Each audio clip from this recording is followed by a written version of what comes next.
Donc, je crois que ce qui a été vraiment pour nous très, très bouleversant, c'est qu'on avait organisé une séance qui était dans le cadre de l'année Pasteur, du bicentenaire de naissance de Pasteur, à nouveau une rencontre entre l'Académie des cultures de France, mais aussi avec l'Académie des sciences agraires d'Ukraine. Et pourquoi? Parce qu'un savant ukrainien était venu rejoindre Pasteur pour parler de microbiologie des sols et créer cette station de micro-modèles avec dans laquelle il a trouvé justement ce rhizobium, comment les plantes se nourrissent avec ce rhizobium de l'azote de l'air.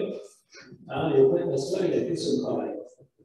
Mais voilà, agression russe, et grâce à Jean-Jacques Hervé, qui pendant près de 20 ans, entre 7 ans attaché à l'école, à l'ambassade de France en Russie, et puis 7 ans de conseiller du gouvernement de l'Ukraine, et puis surtout dirigeant de cette filiale du Crédit Agricole qui est créée en Ukraine, quelqu'un qui pendant 20 ans a connu sur tous ces aspects sur la Russie et l'Ukraine et ses transformations.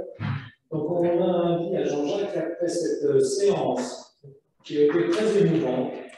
Ceux qui n'ont pas écouté, vraiment je vous conseille de la réécouter. Et si vous n'avez pas le temps de tout écouter, écoutez au moins le témoignage de la vice-présidente de cette Académie des sciences agraires d'Ukraine et le témoignage de l'ancien ambassadeur d'Ukraine, de France en Ukraine, qui sont assez importants. Et on a dit à Jean-Jacques, mais tu connais l'Ukraine, tu connais cette langue, tu connais ce pays, on aimerait bien que tu nous parles de cette identité d'Ukraine. Il a dit, une Ukraine différente de la Russie, est-ce que c'est une partie de la Russie ou pas? Est-ce que tu peux nous parler, Jean-Jacques, de cette identité d'Ukraine? Infiniment, on te remercie d'avoir accepté ce très pendant la séance tout à l'heure de 14h30. Donc, de 13h à 14h, merci à tous ceux qui sont venus. Alors, je vous signale quand même que quelqu'un est venu spécialement hier, c'est M. Jean Ruche. Jean Ruche a reçu la médaille de 10 francs. Soyez patient. En tant que major. Qu'est-ce qu'on va faire? Je voulais zoomer sur le monsieur, là, il parle de lui. De Paris. Et on remercie vraiment Jean Ruche d'être présent, puisque c'est son témoignage aussi de comment il est reconnaissant, parce que l'Académie lui a remis cette médaille à l'aurore de sa carrière qui était importante. Merci Jean. Merci Jean. À toi Jean-Jacques. Merci. Alors, moi, j'ai préparé quelque chose, mais je voulais, comme d'habitude, me laisser aller à mon lyrisme légendaire. Peut-être, avant de commencer, un mot sur ce monsieur Vinogradski, quand même, que nous voulions honorer le 16 mars dernier, scientifique de qualité internationale. Pour moi, c'est quelqu'un qui est aussi important que Vavilov, que sans doute Roger Détric, voilà, et puis peut-être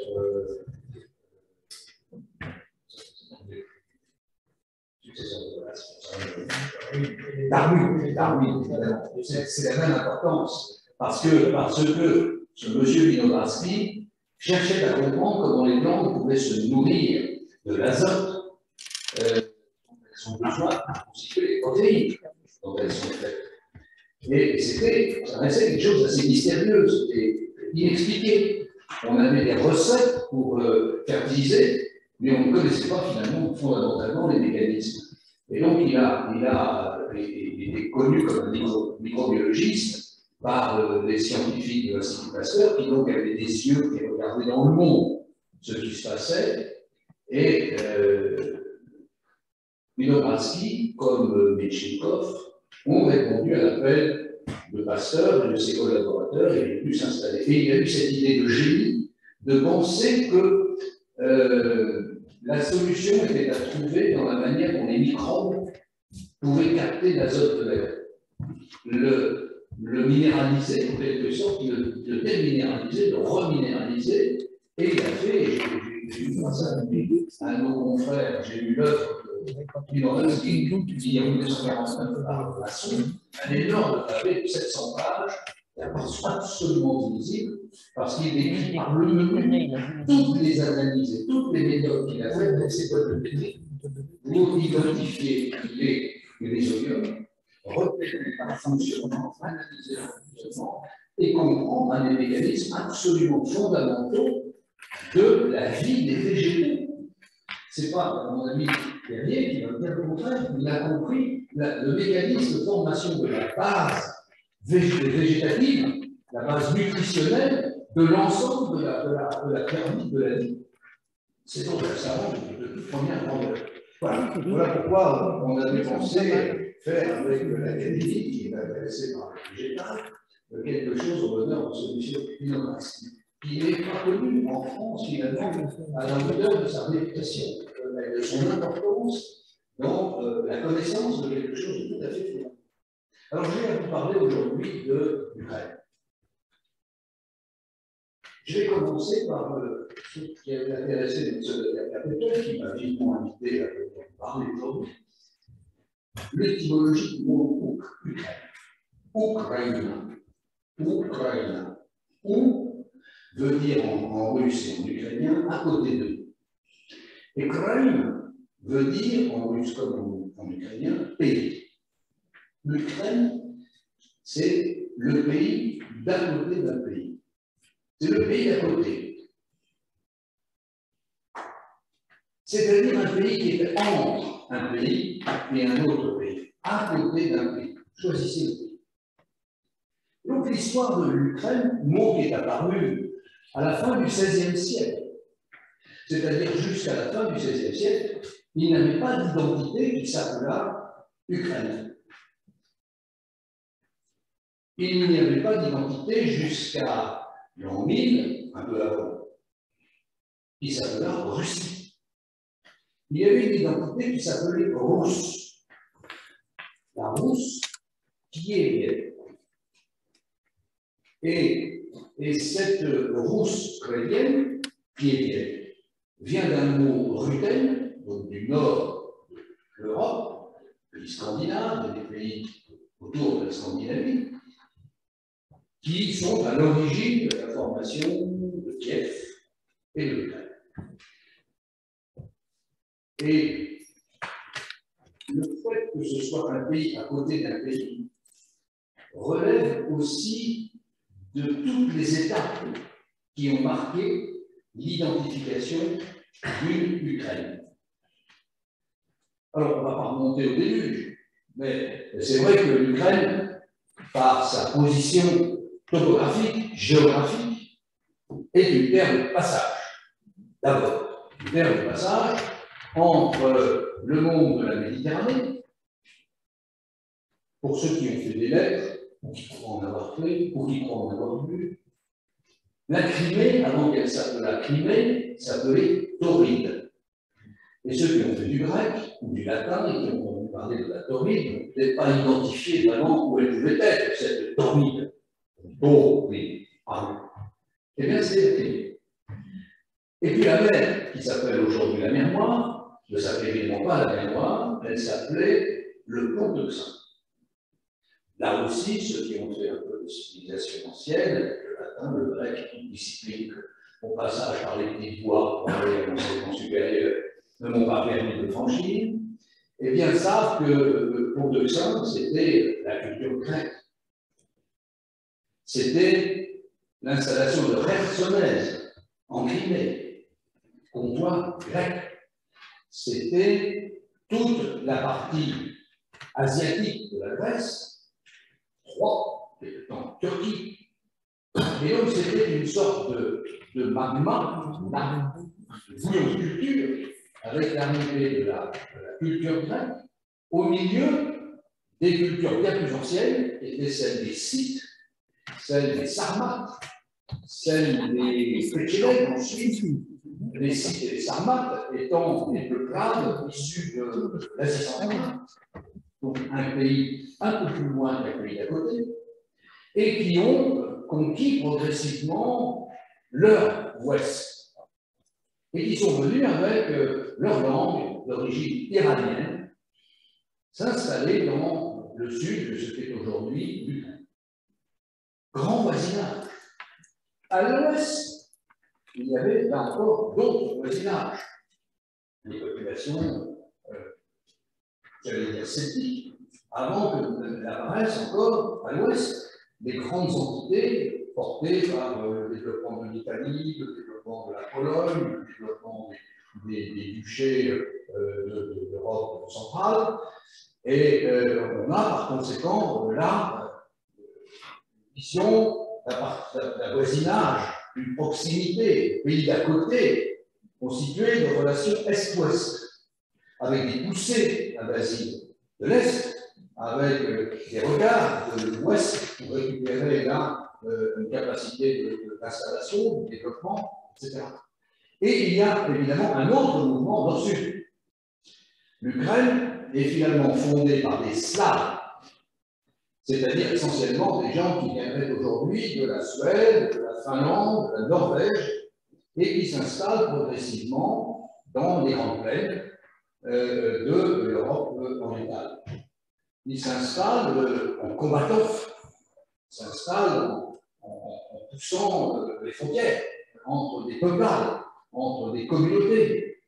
Et donc là, on voit aussi une alternance de descente du nord, de remontée du sud, et puis de balancement est-ouest, qui font que l'Ukraine est finalement, avant le 8e siècle, c'est-à-dire avant le moment où effectivement les Scandinaves viennent fonder Kiev et créer la Russe kievienne, qui n'est pas la Russie, qui n'est pas la Russie, la Russe kievienne, c'est-à-dire d'un mot russe qui dérive du ruthène, qui ne dérive pas de la langue russe. Ne nous trompons pas. Et là, les populations donc, ont d'emblée défini leur positionnement comme dans une zone en perpétuelle transition, sans frontières claires.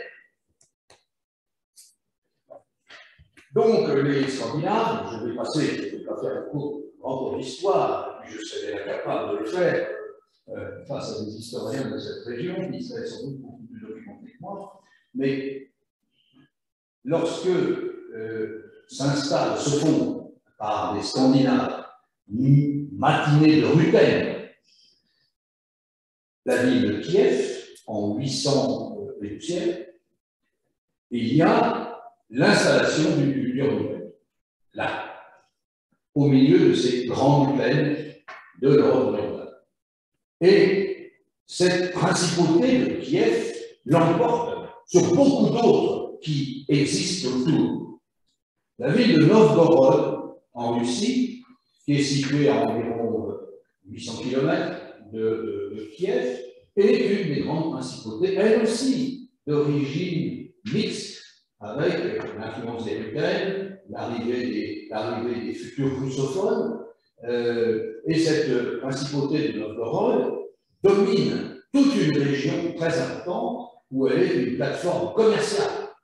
Statut que lui reconnaîtront les Teutons quand ils viendront conquérir ces zones, et qui statut qui se transformera progressivement en terre de commerce avec un statut de ville hanséatique au XVe siècle.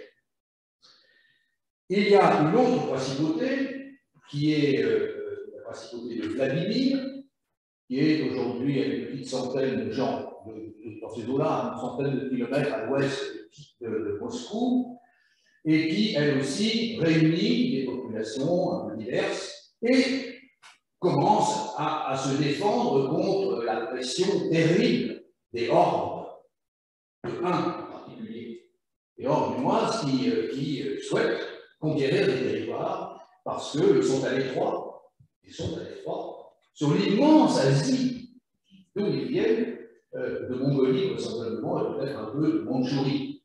Ils viennent conquérir des espaces, parce qu'ils n'ont pas l'agriculture sédentarisée, parce qu'ils ont une connaissance du cheval, une connaissance des routes, une connaissance des étoiles, pour se guider dans cet immense espace plat, pour l'essentiel.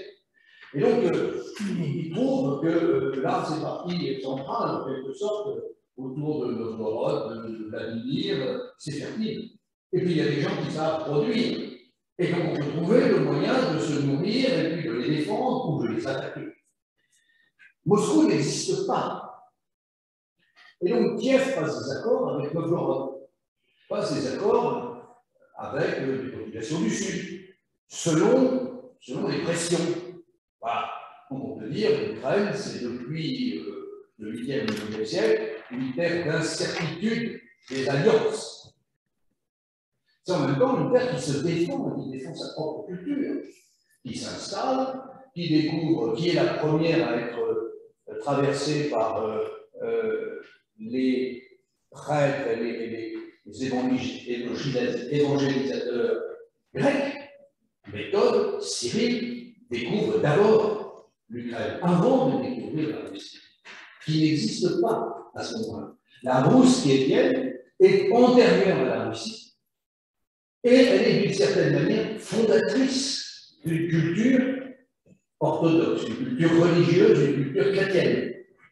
Elle est en quelque sorte la racine, c'est ce que dit aujourd'hui le président Poutine, quand il pense que l'Ukraine, c'est en fait historiquement la Russie, c'est le cœur de la Russie.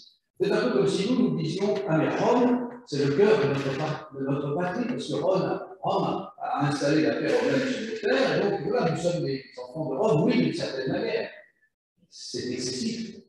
Et je rappelais tout à l'heure à Constant que lorsque, il y a quelques années, le Louvre avait décidé d'organiser une exposition sur les origines de la Russie, de la Russe, l'Ukraine s'est opposée à la participation à cette exposition, estimant que la Russie ne pouvait pas se prévaloir d'une paternité de la culture des terres ukrainiennes, que la Russie ne pouvait pas prétendre à avoir découvert l'art des Scythes, l'or des Scythes, qui est partagé, comme vous le savez peut-être, pour certains d'entre vous, entre le musée de l'Ermitage de Saint-Pétersbourg, que Jean et Agnès ont visité, et le musée de Kiev, dans l'alors Petchersk.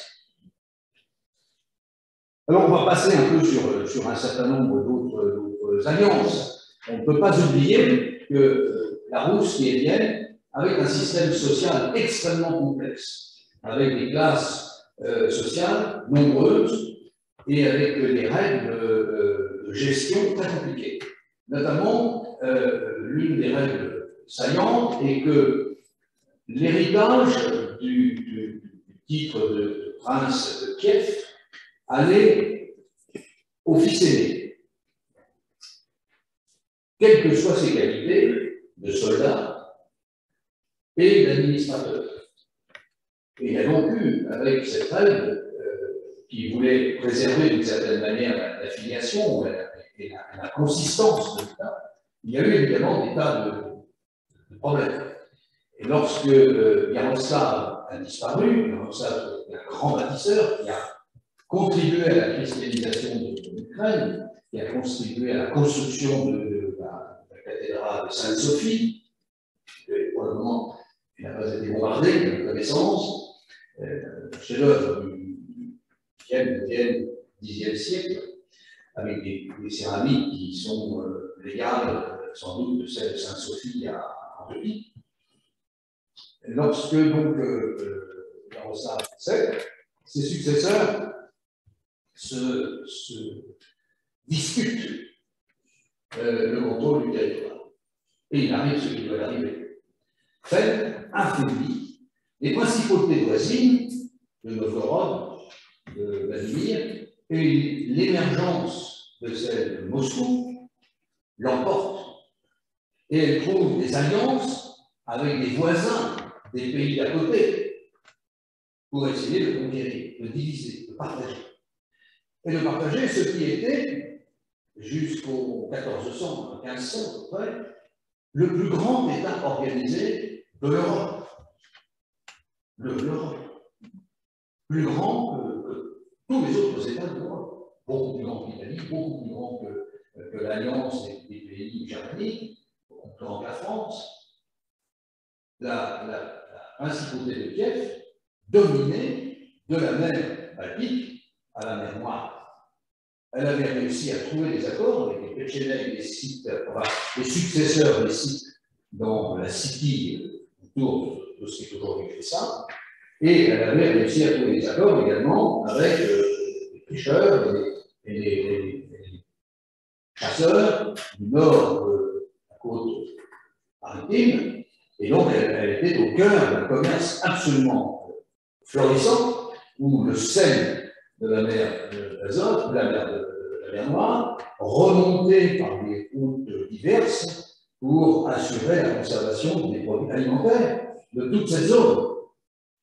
Et ce sel et les produits alimentaires étaient échangés contre les fourrures et contre les poissons séchés du Nord. Et évidemment, ce commerce était très, très important et il a permis le développement de la principauté jusqu'à ce que les règles de succession, les divergences entre les membres des familles mettent à mal ce dispositif. Alors, on va sauter sur cette difficulté et on va se reporter au XIVe, XVe siècle, lorsque la République, première République d'Europe, avant les Britanniques et avant nous, les Français, s'installe à Cracovie, première République de Pologne, avec un système d'élection de son prince, dirigeant, avec des alliances là aussi entre la Pologne, que connaît bien Marie-Françoise Bonjour, et les Lituaniens, et puis d'autres Slaves. Donc, la République de Pologne s'installe et cherche à se développer assez fortement avec le soutien de Rome et de l'Église catholique, tandis que la Rousse qui est Vienne, plus tard la Russie, ont décidé de choisir l'orthodoxie. L'orthodoxie portée encore aujourd'hui par le patriarche de Constantinople. Et donc, il y a des affrontements forts entre la République de Pologne et le territoire qui occupe l'Ukraine aujourd'hui. On ne parle toujours pas d'Ukraine. Le mot Ukraine apparaît lorsque, effectivement, dans ces tensions entre la République populaire de Pologne et le territoire qui aujourd'hui est l'Ukraine, ces tensions étaient telles que certaines populations ont décidé de défendre une autonomie, une identité, et c'est la naissance des Cosaques. Les Cosaques qui se définissent comme des opposants au catholicisme et au système polonais, et qui, j'allais dire par différence, s'affirment comme orthodoxes et défenseurs d'une unité de l'orthodoxie. Et donc ces Cosaques installent leurs propres règles, rigoureuses, extrêmement rigoureuses. Et ce qui caractérise la société des Cosaques, c'est qu'ils se désignent par l'élection au mérite d'un hetman qui est le responsable. Il y a des hetmans de niveau supérieur, des hetmans régionaux, et il y a quelques personnalités qui émergent dans les années 1500, 1600, comme le hetman Saïgadachny, qui a donné son nom à une grande rue de Kiev, dans le quartier de Pologne, comme d'autres hetmans qui ont eu une fonction d'unification du territoire, de défense du territoire, d'identité.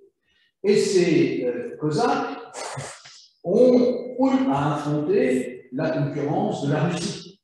Ils ont eu à résister à la concurrence des peuples du Nord de leur territoire. Oui. C'est-à-dire une partie aujourd'hui le Nord de la Biélorussie, et puis encore plus là, les Lituaniens, les autres.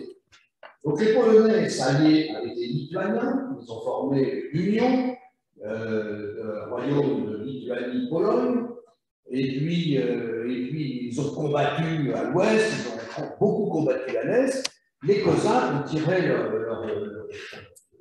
épingle du jeu et ont passé des accords avec les Suédois pour pour se défendre au mieux contre la pression des Polonais et contre la pression des Russes, qui s'étaient dotés de Moscou, qui s'étaient dotés d'une organisation étatique extrêmement solide, extrêmement forte, en particulier avec Ivan IV, dit le terrible, Ivan Grozny en russe, qui institue un régime terrible, Zapochnik, c'est-à-dire des forces militaires russes totalement dépendantes de la volonté du prince, et qui sont là pour obéir toute tentative de séparatisme, toute tentative d'individualisation, toute tentative de libéralisation de l'organisation de la société.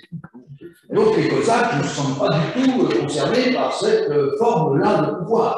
Les Cosaques sont un peuple libre, qui ne dépend ni des princes de Lituanie-Pologne, ni des tsars de Russie, ni des autres puissances ottomanes, tatars, etc., qui essayent de limiter leur territoire. Et donc, ils sont absolument opposés au servage. Et fondamentalement opposés au servage. Donc, la terre d'Ukraine, contrairement à la terre de Russie, c'est une terre sans servage. Comme l'est la Roumanie, la Bulgarie, comme le sont, pardon, la Roumanie et la Bulgarie, mais pas les terres de Russie. Ils sont une terre de servage. Et confirmé par l'histoire, servage réinstitué par Pierre le Grand, qui vient ouvert à aux innovations occidentales, resté très attaché à ce mode de gestion de sas, et encore plus par Catherine la Grande, une chose déjà début du XVIIIe siècle, qui considère que les Cosaques sont des ennemis et qui considère que sa mission, c'est de combattre les velléités ottomanes et grecques de conquête du sud de l'espace qu'elle envisage. Et donc, les Cosaques passent des accords avec le roi de Suède, et puis ils pensent qu'ils vont pouvoir ainsi résister à la pression des Russes, à l'époque de Pierre le Grand. Mais, revirement, lié aux difficultés, la liberté excessive des Cosaques, sans doute entre eux, Charles XII de Suède fait alliance avec Pierre le Grand. Et donc les Cosaques et les forces qui n'avaient pas rejoint Pierre le Grand sont battus à Poltava en 1709. Et alors, il y a en effet l'apparition d'une Ukraine devenue une province, un gouvernorat de la Russie. Et donc le début d'une Ukraine russe, c'est 1709. Jusqu'à 1709, l'Ukraine est un territoire indépendant, sans servage, et avec des problèmes de frontières avec le reste de l'Europe quand même. Mais c'est un territoire libre et sans servage. Catherine la Grande, qui succède donc à Pierre le Grand, considère que sa mission, c'est d'assurer la sécurité au sud contre les pressions des Ottomans et des Grecs, qui savent trouver peut-être une alliance avec le jeu toujours un peu ambigu des rivalités européennes qui font que les Anglais et les Français oscillent entre un soutien aux Grecs, un soutien aux Ottomans, enfin bref. Et Catherine dit nous devons maîtriser. Donc nous devons conquérir la Crimée, qui était une terre tatare et ottoman, et nous devons conquérir la côte est de la mer Noire. Donc nous devons nous installer à Krasnodar jusqu'aux montagnes du Caucase, et là, nous, les Russes, nous allons distinguer entre les Cosaques, ceux qui sont de l'autre côté des chutes du Dniepr, les Cosaques Zaporov, du mot russe Zaporizhia, qui est une ville au bord du Dniepr, dans le sud de l'Ukraine, qui veut dire après les chutes, Zaporov. Et donc là, on a des Cosaques d'essence ukrainienne, de langue ukrainienne, qui défendent leur territoire. Et de l'autre côté du Dniepr, on a des Cosaques du Don, qui, eux, sont là pour, en force supplétive à la Russie de Catherine pour maintenir, repousser les pressions du Sud. Donc, ça explique d'une certaine manière un clivage entre l'Est et l'Ouest du Dniepr, ce grand fleuve qui prend sa naissance dans le Valdai, dans l'ouest de la Russie, dans un massif où partent deux grands fleuves, le Dniepr, trois grands fleuves, le Dniepr, le Don et presque la Volga. Et donc là, on a un immense bassin qui, au lieu d'être un bassin de l'unité, est comme très souvent un bassin du partage. Le fleuve centre d'un bassin devient en fait le fleuve limite de territoire. Cette poussée du servage par Catherine II, la Grande, s'est accompagnée de l'installation dans les terres conquises, autour de Poltava, jusqu'à la frontière, jusqu'au pratiquement au Dniepr, d'une aristocratie russe d'origine, qui a hérité de très grands domaines, dans lesquels elle a imposé la règle du servage, et qui a par conséquent fait bouillir tranquillement le sentiment de liberté que ces peuples avaient. Et quand on parle, vous savez, de l'opposition entre un est de l'Ukraine qui serait russophone et russophile, et un ouest de l'Ukraine qui ne le serait pas, on fait une grosse erreur. Parce qu'on ne veut pas voir qu'il y a une grande différence entre les Serbes ukrainiens et les populations libres. Les Serbes ukrainiens n'ont pas accepté leur servitude. Et c'est d'ailleurs dans cette zone que se développaient les réactions populaires, les manifestations agricoles permanentes, parce que ces Serbes étaient mal nourris, ils étaient très maltraités. En 1910, je crois, hein, je vérifie, on a le droit à l'erreur, carton jaune, l'Académie de Russie a édité 5 grands tomes consacrés à l'histoire de son agriculture. Et c'est très frappant dans cette histoire de voir comment, à cette époque, à l'époque de la rédaction de ce livre, les autorités agricoles constataient l'inefficience du système du servage pour le développement des campagnes.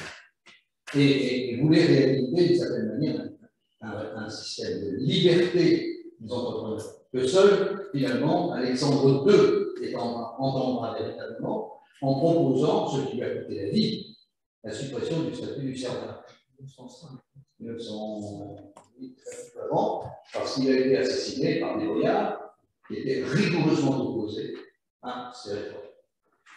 Et c'est très important de comprendre que les Cosaques ont porté cette ambition de liberté. Et très important de comprendre qu'aujourd'hui, l'Ukraine se reconnaît. Mais l'ouest de l'Ukraine, peut-être plus ukrainophone, mais l'est l'est aussi. Et un grand poète comme Shevchenko a écrit dans cette région, dans sa langue maternelle, l'ukrainien. Gogol, célébré à Moscou comme le grand poète de la langue russe, est né à Mirgorod, un petit village à côté de Poltava, dans une des régions d'Ukraine les plus orientales. Et il a écrit ses souvenirs d'enfance, d'abord en ukrainien. Et j'ai, dans la bibliothèque, j'ai le livre de Gogol dans les deux langues, en ukrainien et en russe. Et on ne peut pas célébrer Gogol seulement comme un écrivain russe. On doit reconnaître qu'il a utilisé la langue ukrainienne. On ne peut pas accepter une vision qui sépare l'Ukraine en une zone russophile, russophone à l'est et russophobe à l'ouest. C'est une erreur profonde, une erreur très profonde. Le pays est profondément bilingue, fondamentalement bilingue. Et je continue de m'interroger pour savoir comment on a pu arriver à des propositions d'unification linguistique. comment on a pu, comment en particulier le président Yushchenko, après la révolution orange, a laissé soutenir, s'il ne l'a pas lui-même vraiment soutenu, l'émergence d'une langue unique dans un pays fondamentalement bilingue.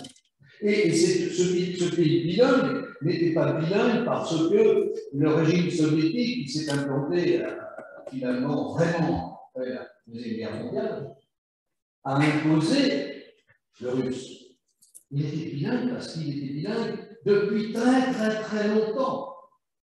Et qu'il a toujours été un pays où les cultures se mélangeaient avec du grec autour de Chersonèse, d'Odessa, de Kherson et d'autres positions sur la mer Noire, parce qu'il avait des langues lituaniennes, des langues qui sont hongriennes, finno-hongriennes, parce qu'il avait des langues allemandes, parce qu'il avait du polonais, parce qu'il avait en effet du russe, et du hongrois, oui, du hongrois. Et donc, on ne peut pas tout dire dans une conférence comme celle d'aujourd'hui, mais on voit bien que le statut linguistique de cette zone n'était pas fondamentalement identitaire. Ce qui était sans doute identitaire à mes yeux, c'est en effet l'émergence d'une conscience territoriale, en effet l'émergence d'un statut de relation à la terre fondé comme en Bulgarie et en Roumanie sur la liberté d'entreprendre, sur des petites exploitations. Certes, les Cosaques, qu'ils soient Zaporog, du côté ouest du fleuve, et en particulier de ses chutes, ou qu'ils soient de l'Est, avaient en commun, il faut le reconnaître, qu'ils étaient des soldats agriculteurs, des gens qui avaient le droit de cultiver la terre, d'être libres, ne d'employer que des travailleurs libres, donc plutôt sur des petites exploitations, mais avec l'obligation de rendre le service militaire lorsque l'État l'exige. Donc ils avaient cette profonde culture de liberté et d'obligation. Et un chef Hetman local, un sous-Hetman en quelque sorte, qui ne respectait pas ces règles, était soumis à des peines extrêmement lourdes. La plus lourde étant d'être enterré vivant. Parce qu'on ne plaisante pas avec la liberté. C'est quelque chose qui est profondément inscrit dans le vécu historique des populations. Même si elles n'ont pas toute la connaissance historique, même si elles n'ont pas lu l'histoire dans le détail, elles sont quand même bercées, au-delà de la légende du Cosaque, de Napoléon adjoint à ses troupes, ils sont marqués par le fait que les Cosaques sont des peuples libres, sont des peuples qui avancent dans l'espace, ils en ont la responsabilité de gestion. Voilà, alors, les choses évoluent comme ça, finalement, assez longtemps.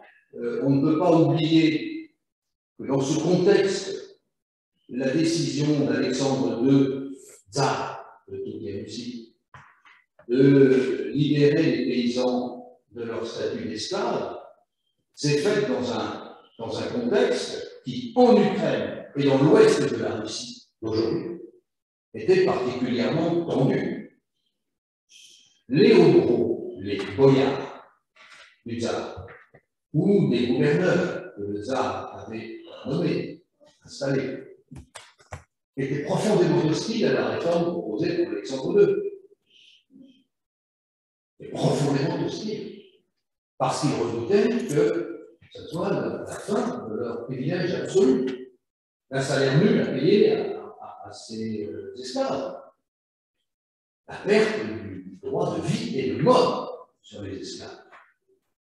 Et ce livre, en 4 ou 5 tomes que j'évoquais tout à l'heure, a consacré pratiquement un tome entier aux sévices que les gouverneurs, les propriétaires pouvaient infliger à leurs esclaves. C'est quelque chose de si bien. On connaît, nous, cela dans la littérature américaine. On n'a jamais lu sur la littérature, c'est sur l'histoire de cette partie de l'Europe. Et pourtant, c'était vivre. Donc, ces gouverneurs et ces aristocrates locaux, si bien écrits par beaucoup, étaient opposés à toutes ces réformes. Et ils ont fait tout ce qu'il fallait pour qu'elle ne se déroule pas. Ils ont notamment joué sur le sentiment fort d'appartenance territoriale des Cosaques ou de ceux qui avaient accepté le rôle des Cosaques dans l'équilibre du pays.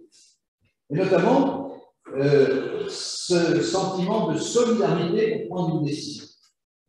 Et dans la réforme du servage, qui s'est appliquée donc à l'ensemble du territoire de toute la Russie, il fallait que la communauté d'esclaves relevant d'un propriétaire prenne une décision quasiment unanime pour bénéficier du statut de libération de l'esclavage.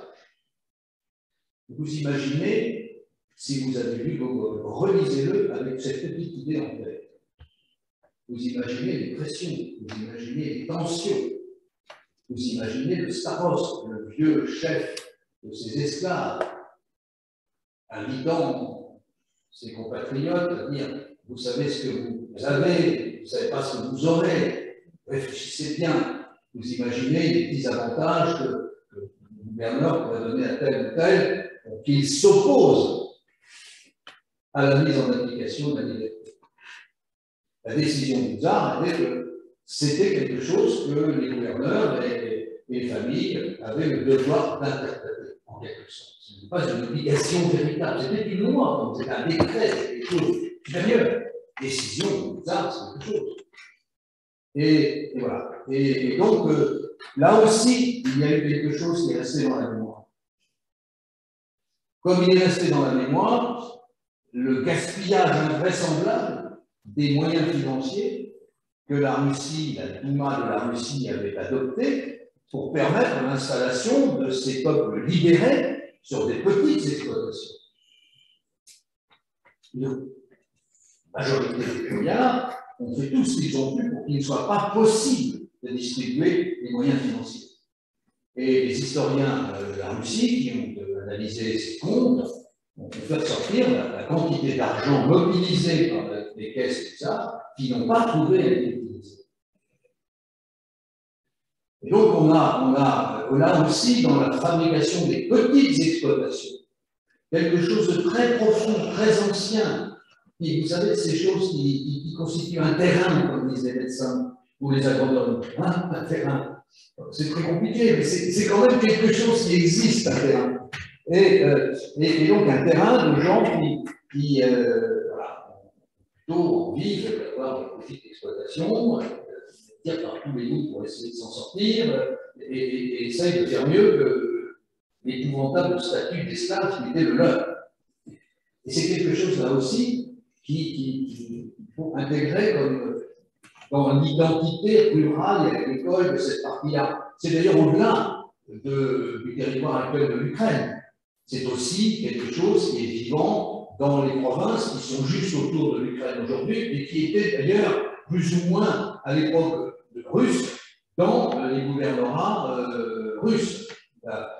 Kharkiv a dominé, très, très proche, comme vous le savez maintenant tous, parce qu'on a tous les cartes avec Kharkiv et les bombardements que la ville subit. Kharkiv n'était pas à l'extrémité d'une région, c'était au cœur d'une région.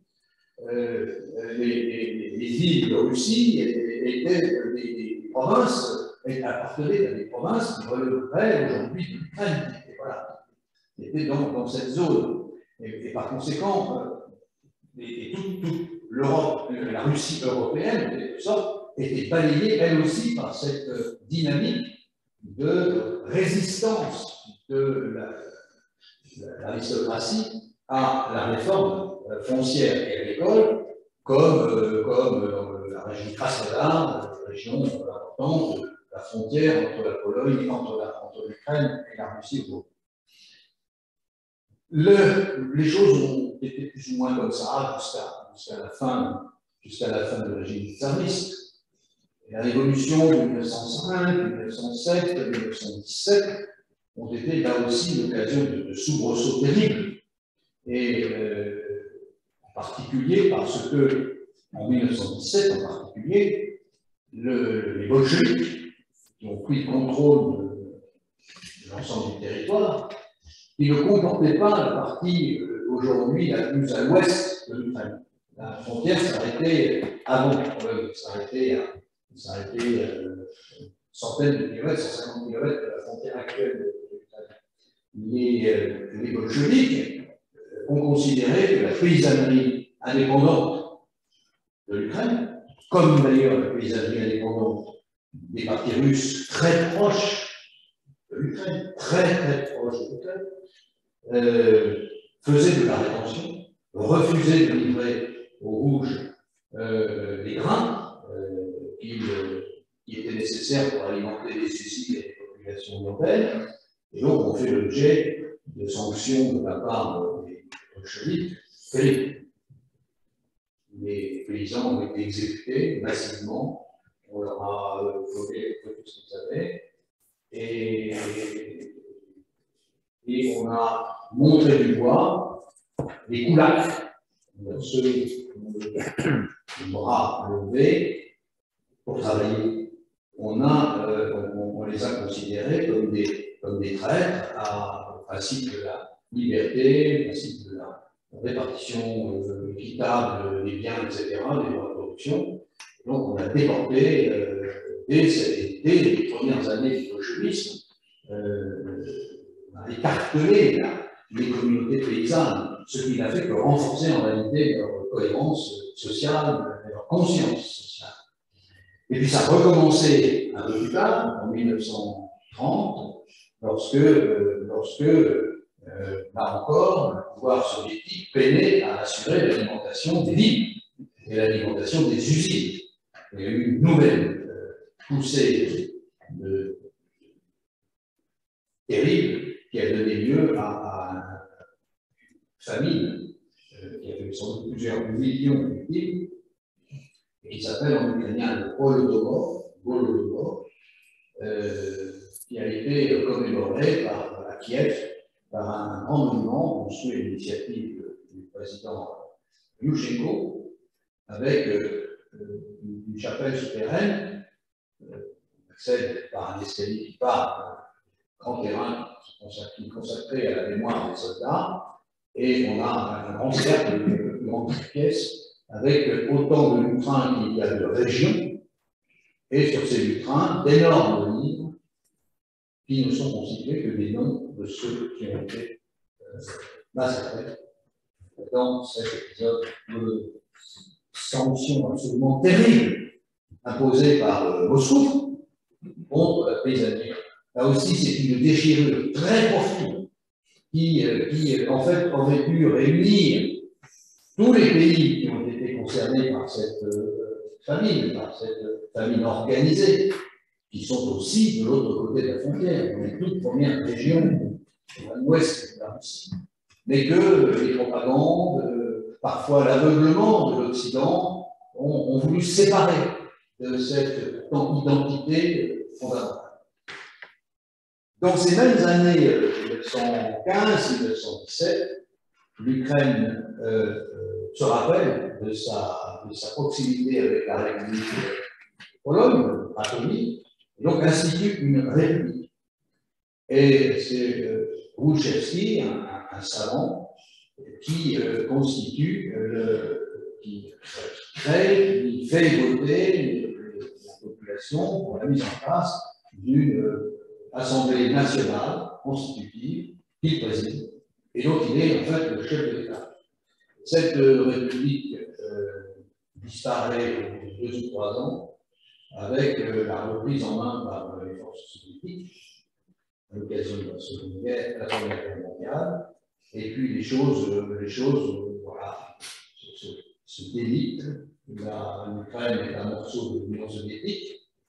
Les élites sont choisies par le pouvoir. C'est une région qui est considérée comme très agricole. C'est le cœur agricole de l'URSS, vraiment. Et jusqu'à la Seconde Guerre mondiale, c'est le pays dans lequel se développe le plus activement la production agricole. Lorsque la Deuxième Guerre mondiale arrive, les Allemands rentrent après la Pologne en Ukraine, et ils y sont accueillis comme des libérateurs du joug soviétique. Et à partir de là, les populations sont terriblement massacrées, à la fois par les Allemands qui se révèlent battus, et par les Russes qui considèrent que les Ukrainiens sont des traîtres. Donc ils sont attaqués des deux côtés.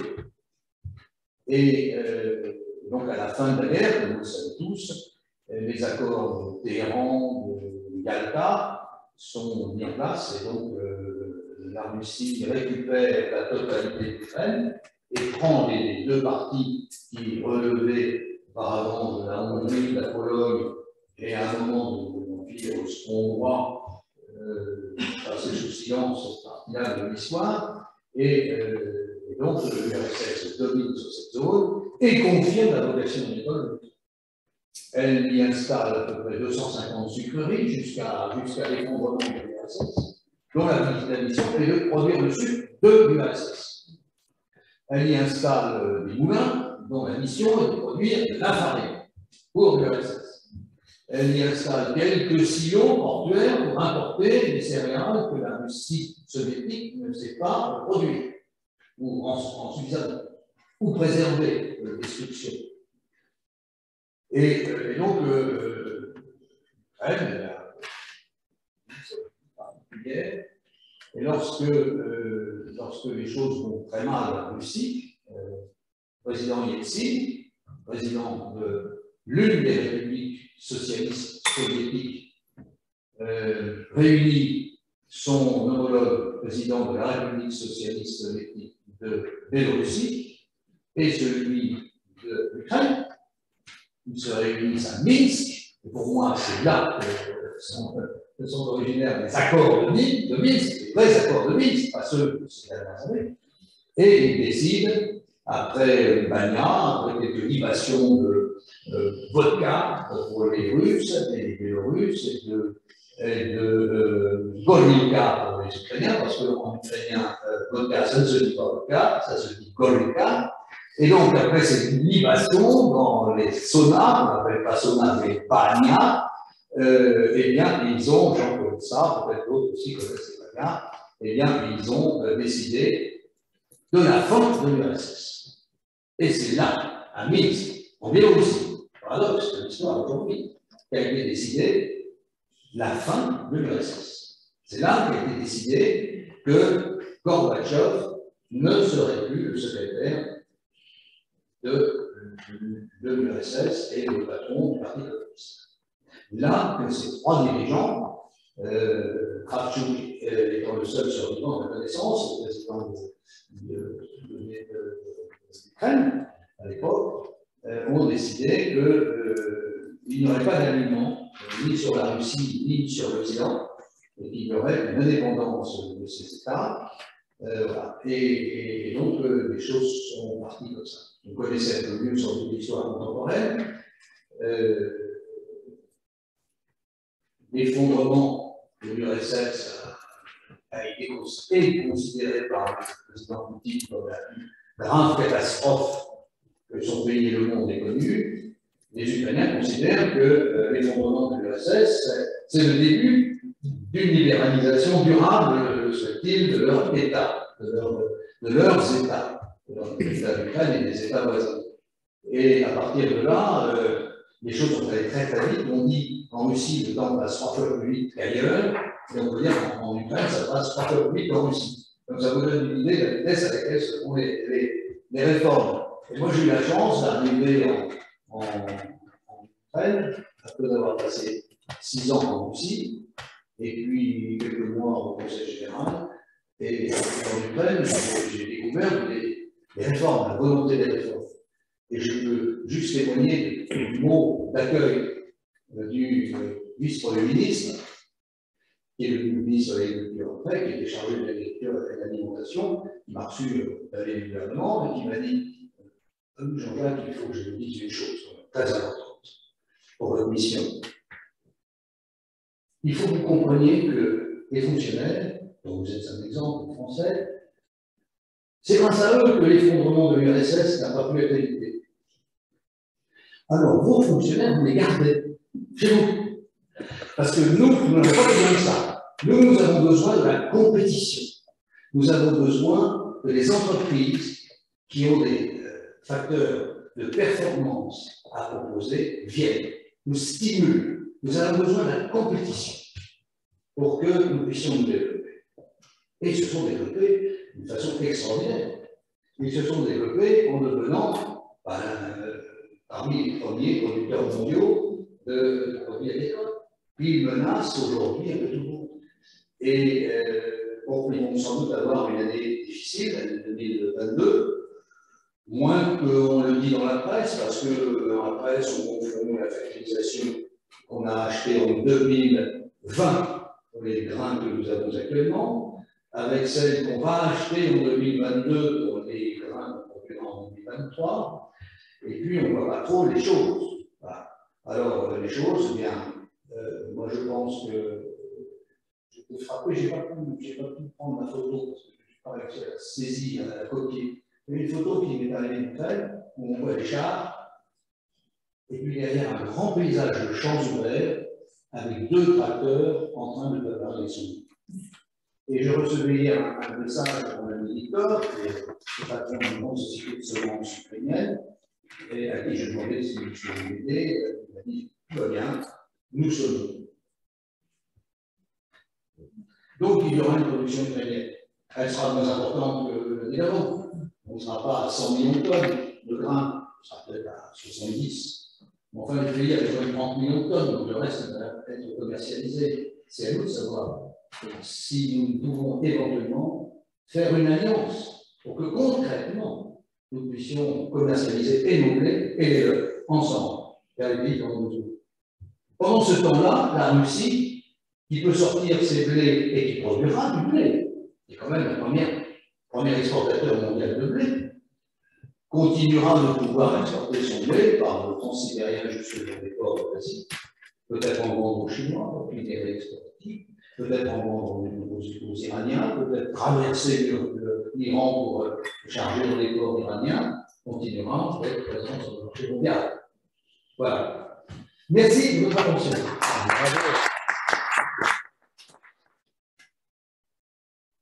Oui, merci Jean-Jacques, parce que tu nous as si bien expliqué l'évolution, tout l'aspect et toute l'histoire de l'Ukraine et de la Russie, ce qui simplifie beaucoup les choses et qui permettra de mieux comprendre ce qui se passe actuellement. Je remarque que tu n'as pas parlé dans ton exposé de quelqu'un je suis attaché, c'est Anne de Kiev. Parce qu'il ne faut pas oublier Anne de Kiev, qui fut reine de France et qui donna des Philippe ensuite, puisqu'elle fut reine de France avec Henri Ier. Absolument. Merci. Voilà. Merci encore et félicitations. Je pense qu'il faudra publier cet exposé qui permettra à tous les confrères et à toutes les personnalités françaises de mieux comprendre ce qui se passe actuellement en Ukraine. Je pense que ce sera sur YouTube. Hein. C'est sur YouTube, dès demain. Jean, Allô? Attendez. Je n'ai pas de micro, rien entendre Sur YouTube, tout est enregistré. oui, vous êtes suivi, monsieur. La conférence le 13-14 est enregistrée, sera diffusée en différé sur la chaîne YouTube de l'Académie.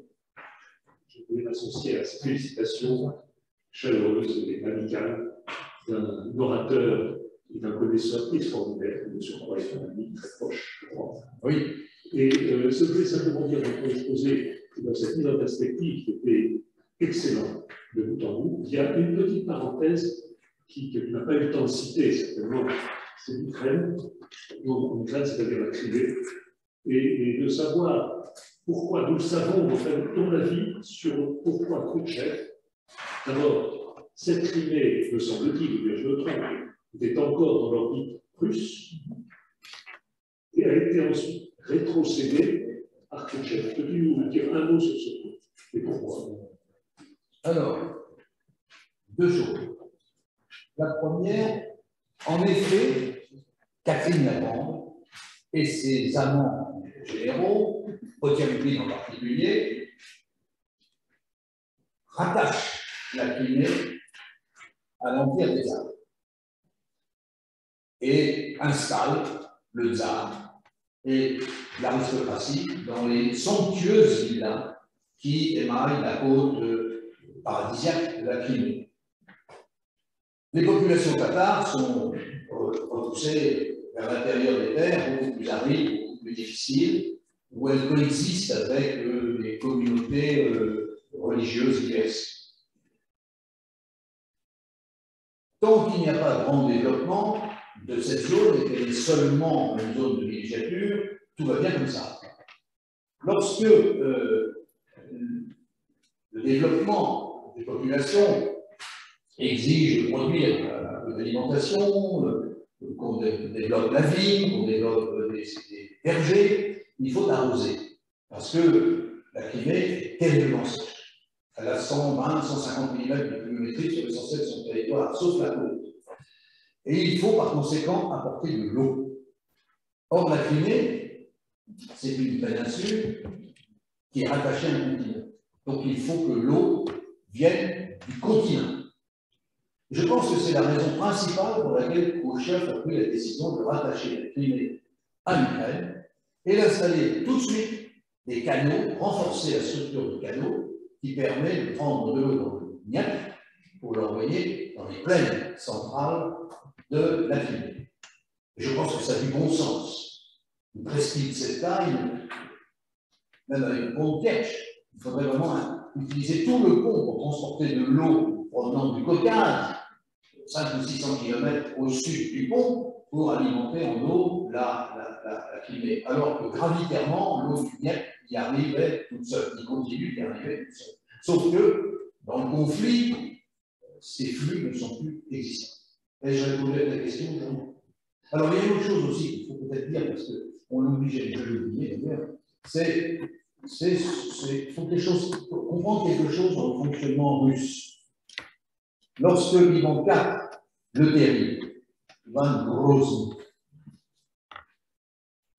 veut monter sur le trône vraiment, il fait un voyage à Kazan pour rencontrer le grand Khan de Kazan, c'est-à-dire le chef de la horde d'Or, le chef des Huns, les descendants des Huns. Et il paye tribut. Il paye tribut sans lequel la paix n'est pas assurée. Et il y a autour du Kremlin, pour ceux qui sont allés à Moscou, un quartier qui s'appelle Kitaï-Gor. Ce n'est pas parce que les Chinois étaient là, c'est parce qu'il y avait des Tatars et des musulmans qui venaient, qui commerçaient. Comme ils venaient de loin, ils pouvaient bien venir de la Chine, même s'ils venaient de Kazan de l'autre. Et donc, le principe de je paye pour obtenir est quelque chose de tout à fait fondamental dans la culture russe. Jean, tu as travaillé dans une grande entreprise, tu sais comme moi que, russe, tu sais comme moi que c'est pas tout à fait un simple paiement, c'est pas simplement une espèce de soulte, c'est pas une sous-table. C'est beaucoup plus profond le fait qu'il faut payer quelque chose. C'est la trace d'une solidarité qu'à un moment donné on partage parce qu'on y va de sa poche pour qu'on obtienne quelque chose. Et ça, on a beaucoup de mal à faire comprendre ça. Chez nous, les Occidentaux, nous considérons que c'est une simple corruption, tout à fait brutale. C'est plus que ça. Ça ne veut pas dire que ça va couvrir toutes les corruptions. Il y a des corruptions. Lorsque pour résoudre un problème, vous négociez avec un Premier ministre ou une Première ministre, on vous dit, monsieur, c'est 60% pour votre vis-à-vis ukrainien, c'est de la corruption ou russe. Mais le tribut, en quelque sorte, est plus important culturellement qu'une simple corruption. Bien, écoutez, merci à vous tous. Merci surtout à Jean-Jacques Hervé, à notre président. Je crois qu'on peut l'applaudir à nouveau.